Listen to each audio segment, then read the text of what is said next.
Do this before you place any trade. What's good, guys? So today I'm going to be sharing with you guys the very first thing you need to do before you place any single trade. I'm completely baffled by traders who don't even do what I'm about to show you guys before they place a trade. And that one thing is checking and marking up the DXY, the dollar strength index. You guys know what it is. I know it sounds really cliche and people should be doing this, but I'm telling you now, people aren't doing this and it's costing them missing out on decent trades. So not only am I going to annotate DXY for you, but I'm going to show you guys how you could have analyzed the DXY to catch some decent moves in the past week. So right now I'm on the DXY. You can see I've got my annotations off. What are we looking at here? We're not looking at all of this information. This is just way too much data to look at. I'm only looking at just the current high to the current low and where we are right now, which is right here. I've gone ahead and put on some annotation. You can see I've marked up an imbalance over here. I'm not saying it's going to stop here, the DXY. I'm just saying this is just an imbalance here that I've marked up and I've identified. You can see this candlestick's low and that candlestick's high. They don't connect with each other. And you can see just sell side offer to the market, just huge inefficiency here. There's imbalance up here too. There's imbalance here. And so what happened is now we've ran these relative equal highs. We've used that for liquidity and now we traded up into this imbalance. This was the day before we traded into the imbalance. And this is why it's so important to be able to check the DXY first to see what it's saying. And then you then filter that through to whether that's going to be GPUSD, EURUSD, gold, even the indices as well. So this is a new day now. It's consolidated. It started trading up in London. And then it gets to the point where it's not come into the imbalance yet, but it's responded. In this scenario here, so when price was trading higher, so I was anticipating price getting to this level because we're moving in that direction. We're running the relative equal highs. And whenever you are running relative equal highs, you have to look for what they may be potentially reaching for when they run those relative equal highs. And what we identified was the imbalance. In the London session, price is trading towards the imbalance. And so what do you think is going to happen? Do you think they're really going to turn away before they get to the imbalance? Of course not. And don't forget, the DXY is what you're using as a measuring tool against EURUSD and GPUSD. After price does this drop here, what happens next? I'm going to hit play a few more times. You can see what happens here. Boom. I'm going to pause it now. Price eventually runs up into this inefficiency. If you understood that price was trading towards the imbalance, then you could have capitalized on this move up. I'm going to show you how I was able to capitalize on that move with GPUSD. I'm going to break it down for you guys as well. And I'm going to show you that right now, actually. So now we are on GPUSD. This is the day. So this is the Friday, the 22nd. This is the Asia session. You can see in London, we begin to drop. You know, GPUSD tends to move in the opposite direction to the DXY. It doesn't always do it. It does go off on its ones and do its own thing sometimes, right? But generally, it moves opposite to the DXY. And so, look, price is dropping all throughout the London session. Like I said, if you had looked at the DXY, you could have looked for an opportunity to get into that drop, at least until the DXY got into that imbalance. Now, when it comes to that GU entry, I will show you the executions afterwards for this one. This is the one that I managed to get on. And you guys saw I was scalping GBPUSD like crazy all throughout the beginning of that London session. Now, when it comes to my entry for scalping, look, we open up instantly and we just absolutely plummet to the ground. And don't forget, you're bearing in mind the DXY has not reached the imbalance yet. Then price runs up into this inefficiency here, cleans it up, and then it drops. I missed the opportunity, no big deal, let's keep it moving.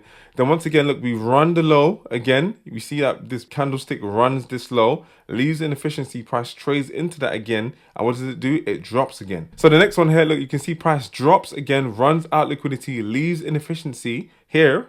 When price traded back up into that inefficiency, this is where I got involved with that sell. And then my stop loss was placed at the high. I will show you my executions when I come out this replay mode. For some reason, you can't show it when you're in the replay mode, but it is what it is. It doesn't really matter to me. I took partial somewhere around these lows, moved my stops into profit above this high, and then I got taken out for the rest of that trade. I knocked off 80% here, let 20% ride, and the 20% got taken out somewhere around these highs. So what I've done is I've cancelled out the replay mode just to show you guys my executions for that GPUSD trade. As you guys can see, right into that imbalance, stop loss was at the high. I firmed the drawdown and then price crashed to the downside. This is where I took partial profits around this level over here, and then the rest of my position was taken out above the high. So that's the first part. Price has gotten to this level now, and look at the time is 10 o'clock. It's roughly about 10 o'clock. Now we're going to go to the DXY to see what happened at 10 o'clock. This is 10 o'clock. You can see it's 10 a.m. in the morning, or 9:59. What I'm trying to say here is the DXY has still not reached the imbalance. So although my scalping positions are done,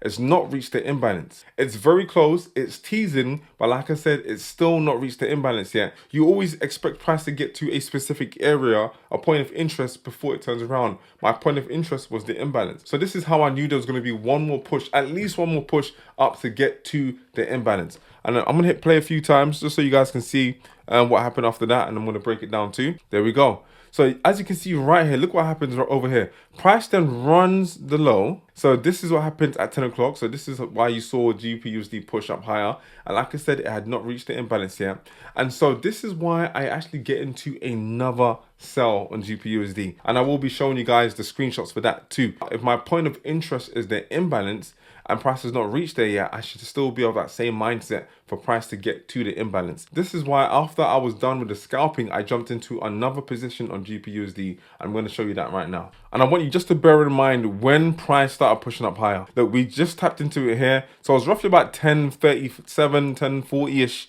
Around this time here, this is when we got that push up higher. So now when it comes to that second trade, you just saw what I said on the DXY. The DXY still hadn't reached that imbalance yet, and eventually it pushed up into it. So when I seen that price was pushed up to the upside, that's when I quickly checked the DXY to see what the DXY was. The DXY still wasn't at the imbalance. And so like I said, that's how I knew there was going to be one more push to get to that imbalance. This is why you guys saw on Instagram, I was selling from these highs roughly about 1.1203. And you guys saw the DXY eventually did push up into the imbalance. So what I'm going to do now is I'm going to go ahead and hit play a few more times to show you guys what happened next.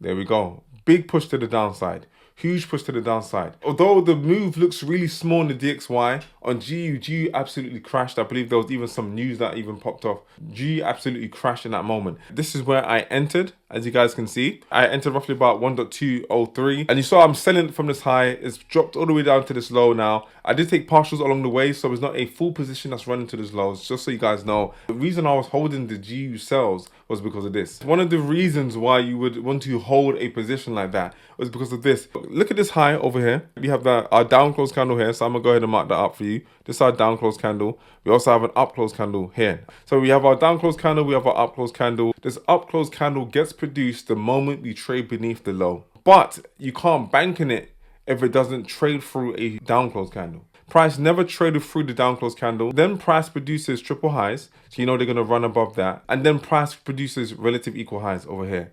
So the moment you see relative equal highs like that, that invalidates the institutional candle. And then you know that price is going to continue to run higher. It doesn't mean you have to hold for all 400 pips. You can take partials whenever you want. You can TP however you feel like. This is the importance of using the DXY. The DXY is going to tell you what is highly likely to happen on GU and EU. Price didn't run out the low of this down close candle. It just pushed up higher, and as you can see, look, it literally just shot up to the sky. So that's why it's so important to use and be able to analyze the DXY first before you jump into any trades. Peace.